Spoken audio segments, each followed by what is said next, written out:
Hey everyone. So the multimodal text that I decided to choose for this assignment would have to be a graphic text. And I know I wasn't in class last time, but I was reading posts about American Born Chinese, which is the graphic novel that I read for a previous class that I took with Professor Kelly. And I really like the way that Jean Wen Yang, I don't know if that's how you pronounce it, um, writes that graphic novel, and I think that it's very engaging, and all the illustrations are bright, and there's also some humor in it that I think that um, young adults and children really gravitate towards. So I decided to focus my multimodal text on graphic text by the same author as well. And I'm actually using this with my eighth graders because we're learning literature circles. And we're just learning how the roles all coincide and how they work and the responsibilities that each person has with this role. So, what I had decided to do was give them a little bit of practice before we jump right into the novel we're studying.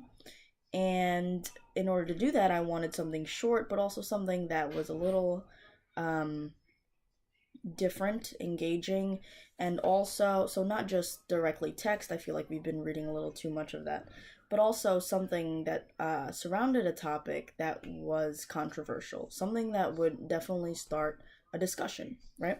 So the this is actually a comic or like a graphic text by the author of American Born Chinese, and he's talking about why he won't go watch the Last Airbender movie.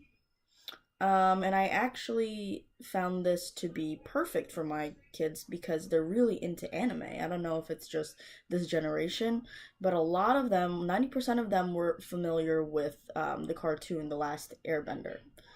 And so that helped, in I guess the beginning stages of just understanding this story to begin with because it activated their prior knowledge, right? They're familiar with the content or what this guy is talking about, and he's talking about this is Jin Wen Yang. He's talking about the way that Hollywood has casted the roles for this film, and the reasons why he won't go see it is because he feels as if Hollywood has whitewashed the film. Okay, so basically they're casting all American actors versus using Asian Americans, right? And to him, it just doesn't sit well. And I had my kids read this, so it's about two, 4, 6, 8, 9, 10, 12 frames long, and I had them read it together as a group first, and before they dove into reading it, we sort of went over the structure and how to read a graphic text like this one. So it goes from left to right, just like you're reading a regular book, and also the little blurbs tend to be from left to right as well, or left, bottom, right. It's sort of, it's just the experience of reading it. You'll know when you read these graphic texts that even if you read them out of order, they still make sense, and then what goes first, second, third. Um, and I found it to be very successful with them. There is a percentage of them that are ELLs in the class, and at the end we decided to talk about it a little bit. Why do you think the author, actually not, I didn't ask this question, one of the kids decided to ask this question. He was actually a discussion director. In literature circles, they have different roles.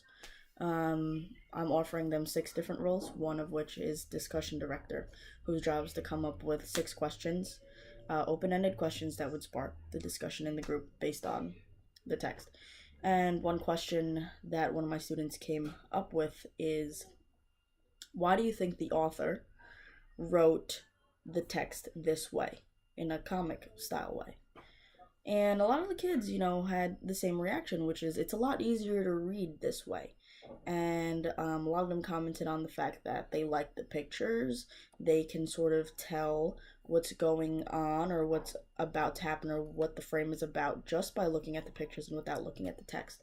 So yes, it definitely helps ELLs who have a problem decoding words and text, because there's a lot that can be just read through pictures, and if they understand what's going on in the picture, then they can potentially begin to understand what the text is trying to say.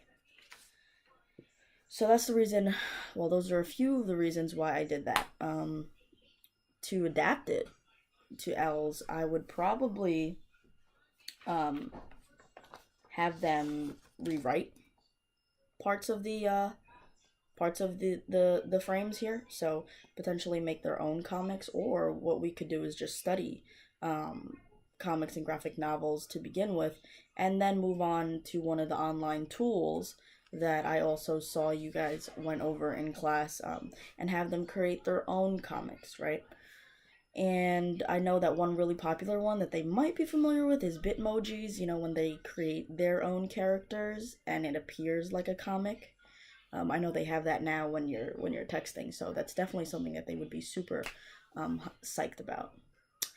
Another text that I actually don't have with me, but I am going to post another video of what it is. It's a wordless picture book, and going through all of your blogs, I sort of, it sparked a light bulb in my brain, and it's called Zoom.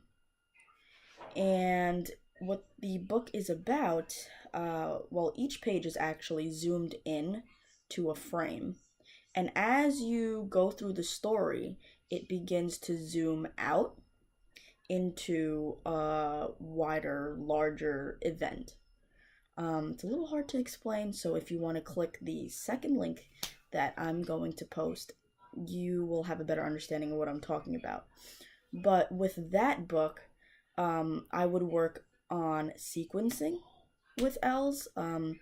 Again, if they're having trouble identifying, cause and effect in a text, maybe taking a few steps back and having printouts of all of the pictures in that wordless picture book Zoom, and having them as a group in silence try to piece the story in order from beginning to end. And then from there, we would identify, cause and effect, just based on the pictures themselves. So I hope that you guys enjoyed this video, and I hope that I did this assignment correctly. But, alright, see you guys soon.